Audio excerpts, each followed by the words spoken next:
Canada, the land of plenty.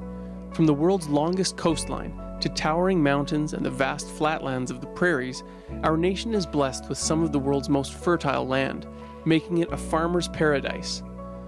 Canada has one of the healthiest national cattle herds and one of the most wholesome beef products in the world, because its land is so well suited for cattle production. Home to the world's most endangered ecosystem, Canada's temperate grasslands depend on ranchers and cattle for its very survival.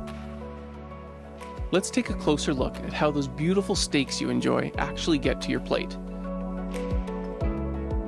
The process starts on the ranch. The ranchers raise mother cows that are usually bred throughout the spring and summer. Their calves are then born the following spring. Once a calf is born, it's given an ear tag that tracks the animal as it moves throughout the system. The cow and calf are raised on the land together with the rest of the herd. The calves stay with the cows, drinking their milk and eating grass.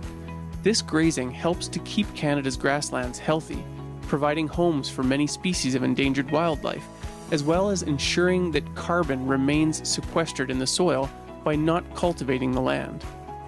Once calves reach 6 to 10 months of age and typically 500 to 800 pounds in weight, they're ready to eat only grass and hay, and they're weaned from their mothers. Some are kept for breeding, and the rest move on to the backgrounding phase, where the weaned calves continue to grow by grazing on fields with access to shelter, plenty of grass and water, and professionals to care for their health.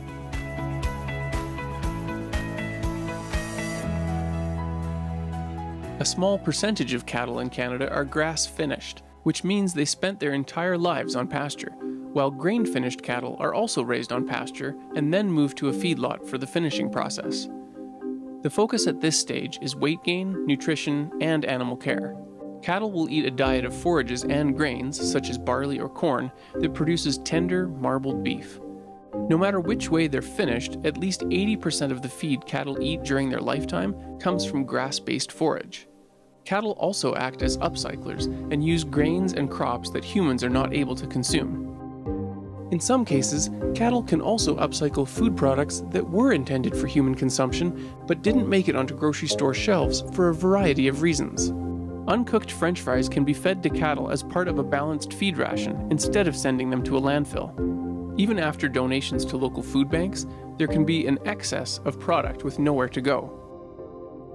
Cattle will typically spend anywhere from 60 to 200 days in the feedlot until they've reached the optimal weight for being sold to the meatpacking plant.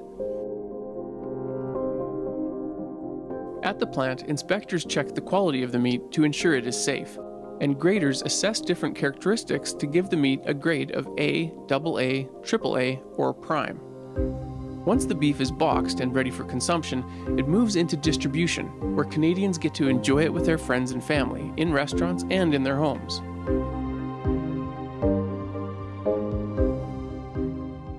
One thing we're starting to learn is just how complex and interdependent our food systems and supply chains really are, and how important it is to appreciate the many hands that work together to get our food to the grocery store each and every day.